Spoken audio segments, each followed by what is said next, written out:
Everyone is welcome here, it's time to make new friends. Aquavide Uskava, fill your Glencairn. Share a dram with the spirit of Edmonton. Slancha! Slancha! Good evening, whiskey brothers, sisters, friends, and welcome to episode 76 of the Canadian Whisky Journey's Whiskey Review. I'm Dolph.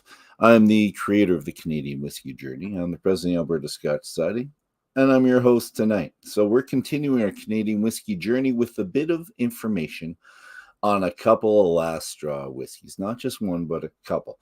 I'm reviewing one. We'll talk about lots.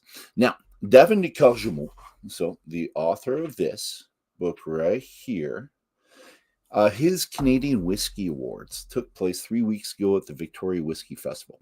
I was lucky enough to attend this evening with my wife and some distiller friends and other distillers all around the room, and our table was a good one. It was a very lucky one. Lots of winning, lots of awards happening at my table, but there was lots at the other tables as well.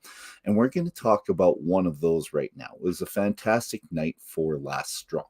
And one of the distillers that did really well. And here's a list of their winning whiskeys. And you can see them, up here. I can't point to the individual one, but anyways. So bronze, they got rye whiskey. Bronze, corn whiskey. Bronze, single malt. Silver was the rice and rye. That one. And also silver was the rice whiskey itself. And the biggest award they had that night was Alternative Grain Whiskey of the Year, which was the Last Straw Distilleries rice whiskey. Not that one, but the rice whiskey. Now I don't have a picture anymore because I drank it all. It's all gone. So, hence, that's the way it's going to be. So, Don, if you're looking on here, how you doing? There he is. There's Don. And we missed him at the awards. It would have been fun having him and Brandon at the table, but we spent some time with them a month and a half before that, something like that. But my favorite whiskey, which may take some of you by surprise, because, it's this one. This is my favorite whiskey, and I don't think I ever told Don this. So those of you that know me well know that I love my pure cast strength rye, which was the first love I had for Don's. And I agree with some of my friends out there thinking that it was better than the very first one of these that came out, the Alberta Premium. I thought it was better than that. And there's a couple of us that hold true to that notion, and I'm sticking with it as well. Also, I love my single malts. I love my bourbon style whiskey. So the corn whiskey I has. So I'm a believer. I'm a believer in Last Straw, but this is the whiskey I like the most. And you know what? I didn't figure this out until probably 2 weeks ago. So I had all those whiskeys on there. So the three on the initial screen, and I didn't know which one I was going to review. It was just going to be my favorite. I don't like going 3 whiskeys. It takes way too long, but this is it. So today, and the thing is, no one's ever heard me speak lovingly about rice, ever. I like eating rice, distilling rice. There's certain beers that we know that have rice, but that's not usually me. But today's the exception. So a little bit of history. Don worked with, what was his name? Mark Mayhew, then with K2 Milling, and together decided to experiment with wild rice. So they distilled the wild rice, married it with 100% Ontario rye, put it away in a number 3 rechar ex-bourbon barrel for almost 5 years. I think it was 4 years, 9 months. And it's made up of, it was married and put into the barrels, and it was made up about 55% of this rice. So it's, and the rice from Cordoba, Argentina. Argentinian Cordoban rice, or rice from Cordoba in Argentina. And it's long grain rice. And the rest is 45% Ontario rye. 45%, 100% Ontario rye. Bottle 750 mils. Non-chill filter, natural color like they always do. And Mark Mayhew is, Don's telling me that right now. Mark Mayhew. Did I get that right?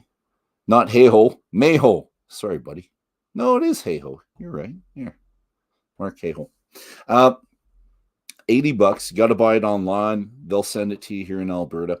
And yeah, everything they do is non-chill filter, natural color. This is 46%, completely respectable. This is batch 1. RR001. I don't know if you could see that. Rice and Rye 001. So that's batch 1. I love it. And the nose. And this was what brought it over as my number 1 of the bottles that were up there. Maybe not over the rye. Sorry. Of the ones in that picture, the cast strength rye is still my favorite. But this, close second. And the love of the rice has taken over. And it's on the nose. And I think it's because I brought Don and his son Brandon to Bridgeland Distillery in Calgary. And what I smell on here, what comes out on the nose, is something that they make at Bridgeland. So they have their Eau de Vigne, which is an aged grappa. That can't be called grappa because it's not made in Italy. But it's fruity. It's a little bit winey. And that's right at the front of the nose, right as you're kind of approaching it. That's where you get that, the Eau de Vigne. And then right after the Eau de Vigne, it's all caramel for me. And the caramel kind of takes over on the palate. And I'll talk about that. Well, right away, actually. So the Eau de Vigne's fantastic.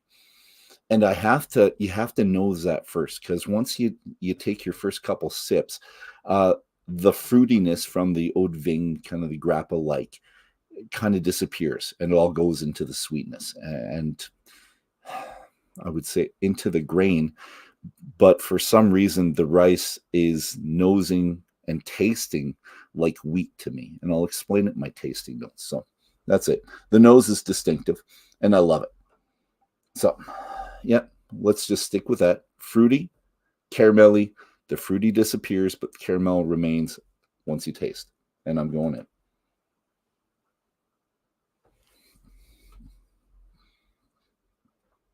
And the palate, it's beautiful mouthfeel. I love the mouthfeel and all their stuff. But, and I made this note to myself because I was trying to place it for a little while, and my wife were going back and forth on this. But what I came up with is, growing up, my mother made this. It's a heavy, not a pound cake essentially, but a heavy vanilla cake. And on this heavy vanilla cake, she used to make a caramel hot sauce, which she would pour on this cake. That's what I get on the palate with this. And it lasts. And that's pretty well the taste that I get. It subsides and goes to the heat of the rye, which I like. The heat's at the back of the throat. The caramel stays there, though, at the front. It subsides a little bit. You get the heat. The heat subsides once the alcohol's, I guess, evaporated. And then right back to the sweet. And yeah, I'm losing the fruitiness of the Eau de Vigne now.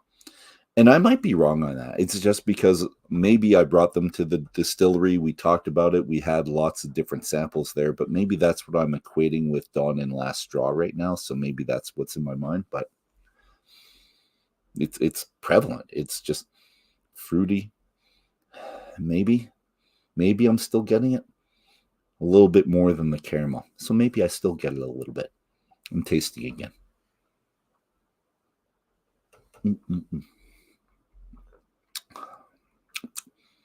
Yeah, that's lovely. There was one thing I did ask Don. He probably didn't get to it because, I didn't check my phone before I did this.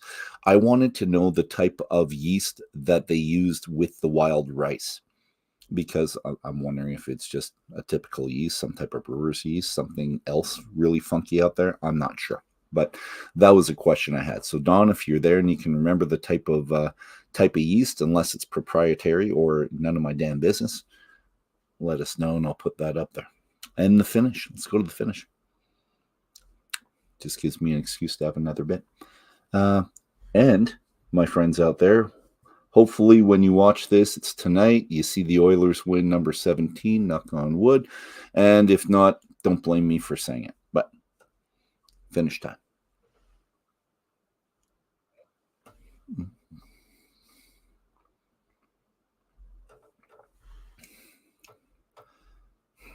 Sweet. It's like I said before. Sweet. Goes to the heat at the back of the throat. The heat disappears and the caramel lingers. And it's definitely caramelly. My wife had the Rockets flavor for the confectioner's sugar a little bit before, and I was telling her I thought that was uh, just the eau de vin, the fruitiness of that was making the kind of confectioner's sugar. So that's her note. Mine's the caramel, the fruity, both of us. Yeah, and that cake, it's just the cake that I had before. It's fantastic. Oh, American whiskey yeast. Thank you, Don. I guess my wife looked that up, and you did respond to me. Oh, there it is, American whiskey yeast. Let's click on that for people to see. Good. Let's just keep clicking back and forth. You're gonna see it's like popping in. Ladies and gentlemen, that's it. It's been really quick. At $80, pick it up online, and yeah, this is perfect for my palate. It's not too sweet, but I get the caramel flavor.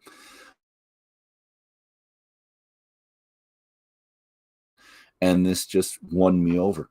Well, cast strength rye, still the best, but of the ones in that picture that I was thinking about, this is the winner. And I think everyone should have a taste of this, try it out, and give it to friends, because I'm guessing most of you on here like to try different whiskeys and like to give different things to friends. This is something you can give to friends that they're going to have a hard time kind of figuring out what it is. So, Don and Last Straw, thanks for making this silver winner for us. And you know what? Put the second one in next year, and hopefully it's gold. Should have been gold in the first damn place. Anyways, thank you all. Have a fantastic night. Go Oilers, go. Thanks for coming on, Don, and we'll talk to you all later. Cheers, everybody.